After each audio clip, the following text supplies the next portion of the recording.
Meus irmãos, dentro daquela proposta de fazermos uma exposição em Hebreus, vamos agora então para o capítulo 2, 1 a 4. Vou estar lendo, ok? Segue aí.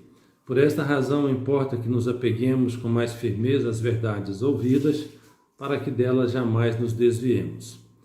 Se, pois, se tornou firme a palavra falada por meio de anjos, e toda transgressão e desobediência recebeu justo castigo, como escaparemos nós, se negligenciarmos tão grande salvação, a qual, tendo sido anunciada inicialmente pelo Senhor, foi-nos depois confirmada pelos que a ouviram, dando Deus testemunho juntamente com eles, por sinais, prodígios e vários milagres, e por distribuições do Espírito Santo, segundo a sua vontade. Então, meus irmãos, o autor de Hebreus escreveu essa carta para judeus convertidos a Jesus Cristo. Eles tinham a sua religião, o judaísmo, tinham ouvido, tinham suas convicções, mas ao ouvir o Evangelho de Cristo, eles então se converteram a Jesus. E como todo novo convertido em especial, eles também passavam por alguns perigos na vida cristã.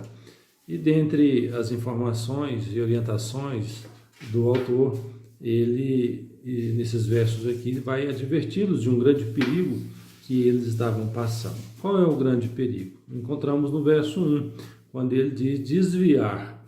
Veja, ele diz, olha, importa que nos apeguemos com mais firmeza às verdades ouvidas, ó advertência. Para quê? Para que dessas verdades ouvidas, jamais nos desviemos. Só lembrando, essas verdades ouvidas é aquilo que ele diz lá no capítulo 1, verso 1 a 3, quando ele diz que Deus outrora, tendo falado muitas vezes e de muitas maneiras pelos profetas, verso 2, nos últimos dias nos falou pelo Filho, a quem constituiu o herdeiro de todas as coisas, pelo qual também fez o universo, e nos diz que ele, o Filho, é o resplendor da glória e a expressão exata do seu ser. E aí prossegue, ok? Mas então, quando ele fala para não desviar das verdades ouvidas, essa verdade é o Evangelho de Cristo, apresentado em especial no Novo Testamento, a nova aliança, firmada no sangue de Jesus. Fato é que aqueles cristãos, então, estão sendo advertidos para não se desviar dessas verdades ouvidas, do Evangelho ouvido. Essa expressão, não se desviar, bem como se apegar com mais firmeza, essas expressões eram utilizadas para embarcações quando iam ancorar, iam ao porto.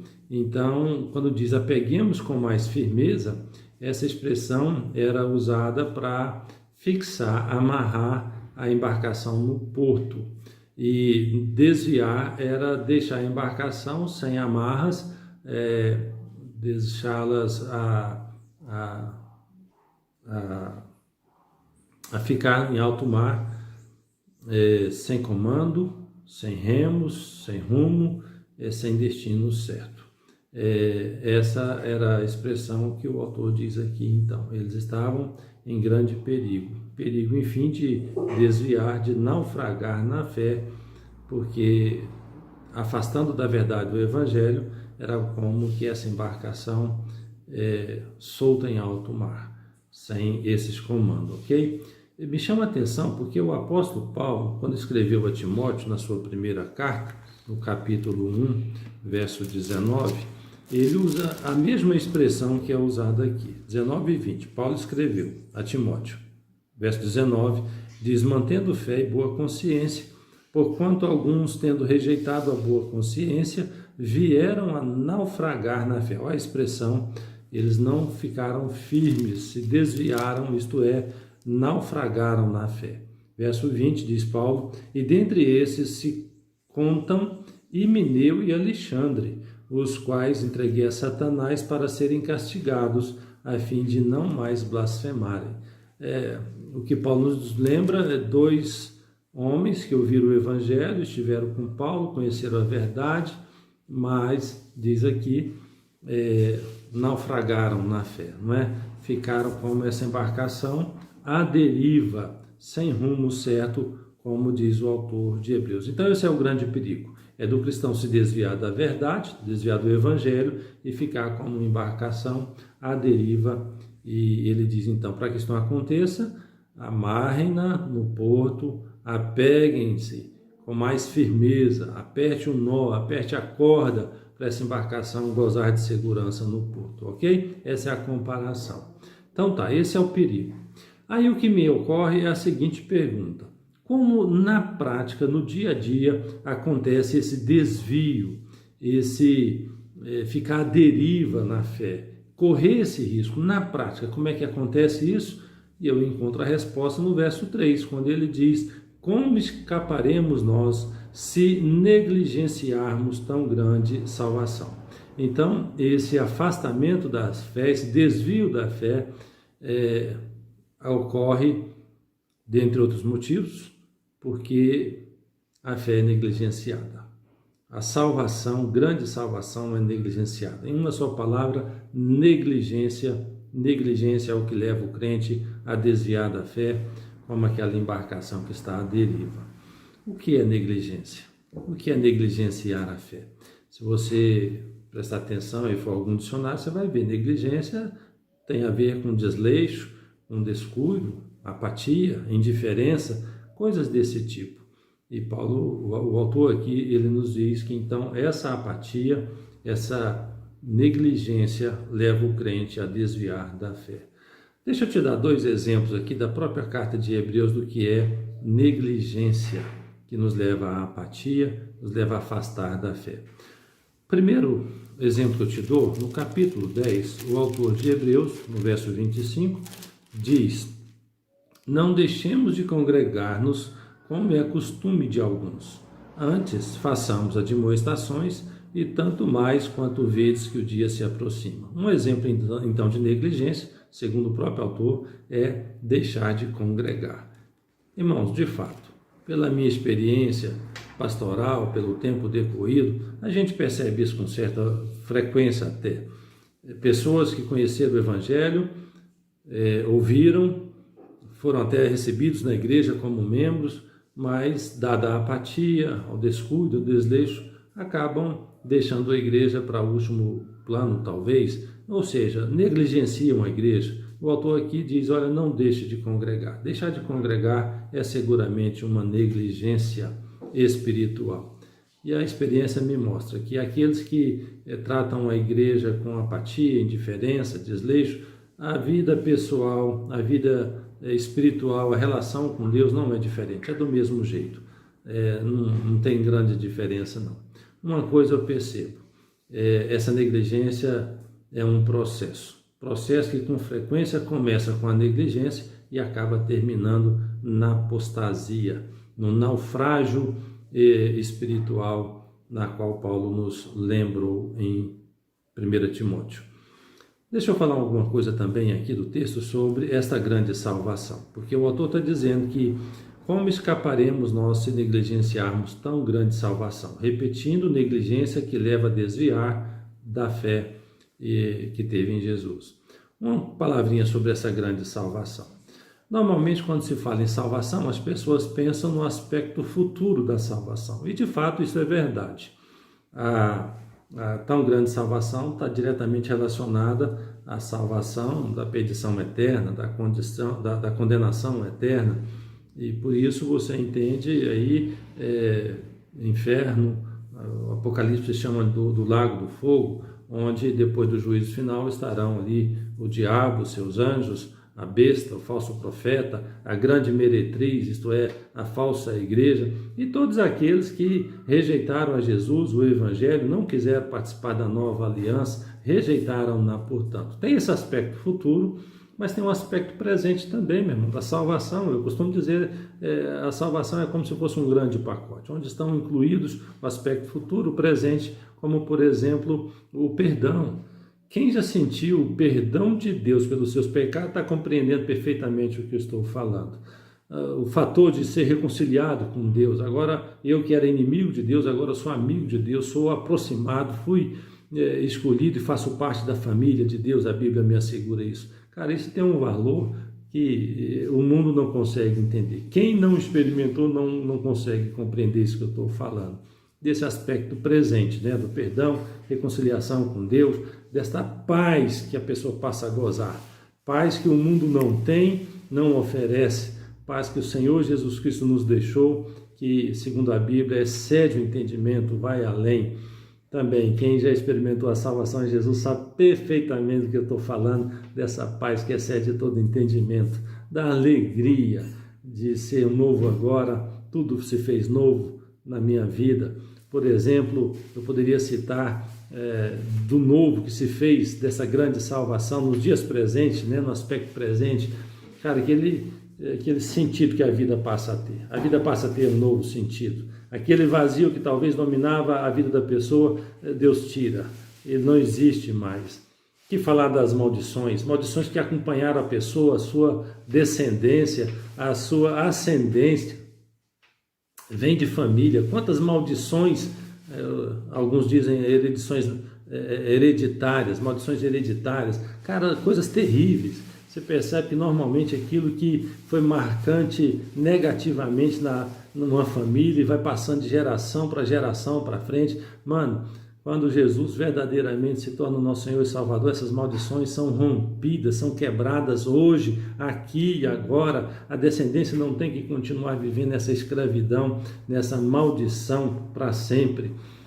E as libertações, então, que fazem parte desse grande pacote chamado salvação? Cara, Jesus nos liberta, Jesus é o grande libertador. Jesus nos liberta, por exemplo, dos vícios. Como eu vejo isso acontecer, pessoas que antes de Jesus eram viciados em tantas coisas, e Jesus vem e liberta ele dos vícios, dos mais variados vícios, o aspecto presente da salvação, mas também liberta dos demônios, das castas, né? Desse mundo espiritual tenebroso, nos livra dos abusos, das promiscuidades, de todas essas coisas que humilham o ser humano, tornam o ser humano um infeliz, um miserável, um desgraçado, isto é, sem a graça de Deus, sem a graça de Jesus, fazem parte da salvação, tão grande salvação no aspecto presente. Por exemplo, no aspecto presente, quando Jesus entra na vida de uma pessoa, a família é alcançada, o relacionamento familiar, conjugal é alcançado, passa a se viver em harmonia, em paz, um novo entendimento toma conta. As finanças, Jesus abençoa as nossas finanças, nos torna homens e mulheres prósperos. Eu sei que muita gente abusa desse aspecto, apenas um item dentro do grande pacote da grande salvação, mas tem gente que só se apega a isso quando tem muito mais. Vida profissional, Deus abençoa a nossa vida profissional, encontramos novos amigos, encontramos irmãos, uma nova vida, tudo se faz novo, querido. Isso são aspectos presentes e futuros dessa tão grande salvação, que, repito, é um perigo porque alguns negligenciam tudo isso. Cara, diante de tanto isso e muito mais que a Bíblia nos fala, e a gente fica pensando, como é que pode, né? Como é que pode alguém negligenciar, ser tão apático, descuidado e não desfrutar de tamanha salvação, de tão grande salvação que Deus nos preparou para agora e para o futuro também. Assim, meu irmão, é isso aí que a gente está expondo. Deixa eu falar um pouquinho aqui, antes de terminarmos aí no verso 3, porque o autor fala, como escaparemos nós se negligenciarmos tão grande salvação? Você percebe que tem uma pergunta retórica aqui nesse versículo, né? Pergunta retórica é quando a resposta já está na própria pergunta. E aí a gente tem a resposta dentro da própria pergunta. Como escaparemos? A resposta é: não há escape. Não há escape para quem negligencia tão grande salvação.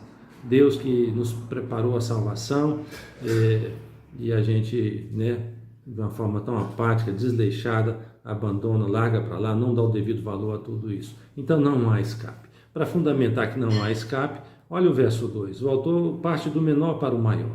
O menor isto é, aqueles que foram negligentes, aqueles que desobedeceram e transgrediram aquilo que os anjos da parte de Deus anunciaram, revelaram à humanidade, e esses que foram negligentes, a revelação por meio dos anjos, eles receberam, no final do verso 2, diz, justo castigo. Ora, se esses foram justiçados por desprezar o que os anjos disseram da parte de Deus, quanto maior castigo receberá aqueles que desprezam agora a revelação do próprio Filho de Deus, do bendito e Senhor Salvador Jesus Cristo. Então, a resposta a essa pergunta é: não há salvação, posto que desviaram das verdades ouvidas, transmitidas primeiramente de muitas maneiras pelos pais, pelos profetas, pelo próprio Filho, pelos anjos, e como é que vai ter escapatória? Se foram negligentes, não há escape. Essa é a verdade.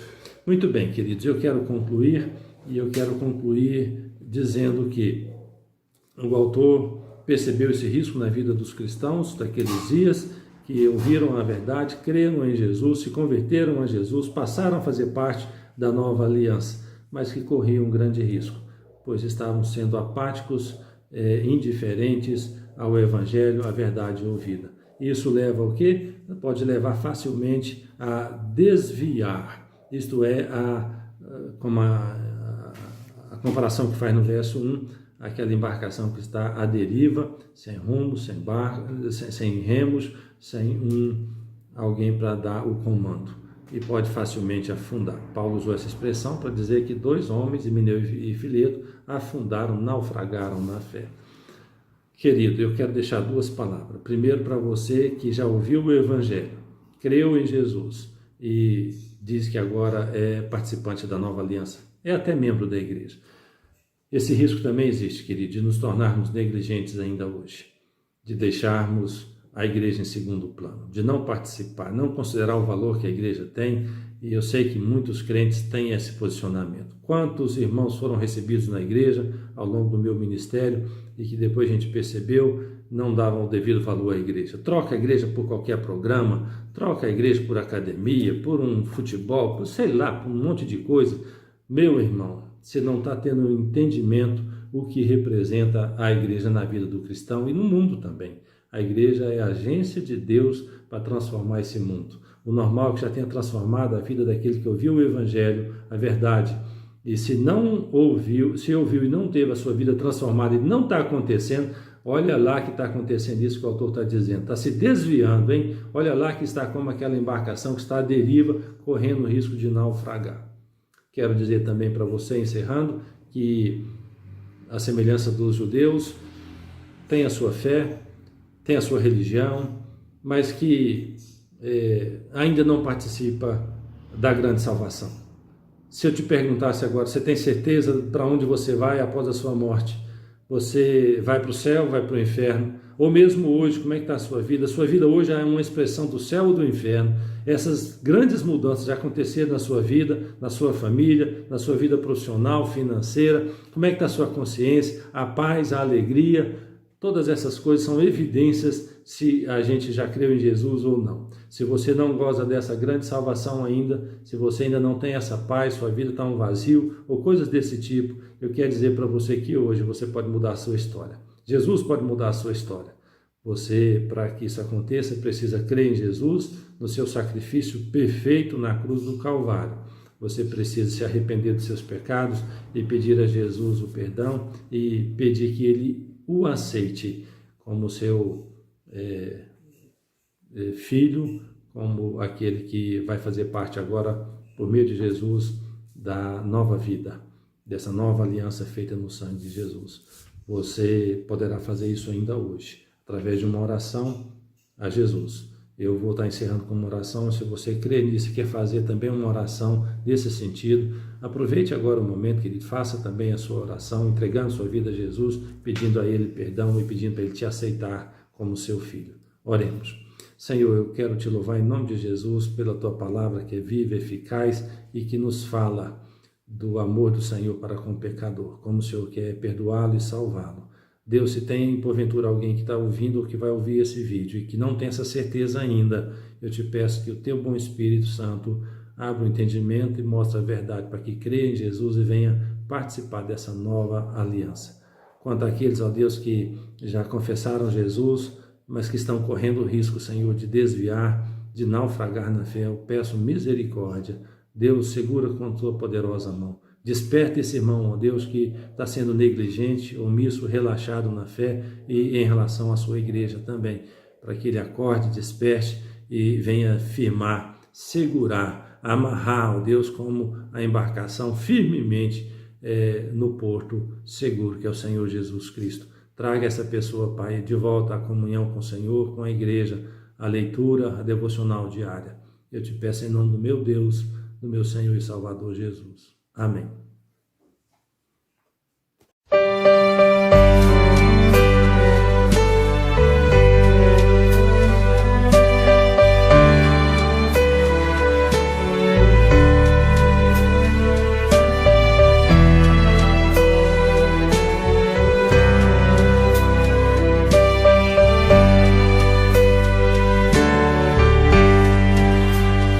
Onde guiar-me, meu Senhor, eu seguirei por seu amor.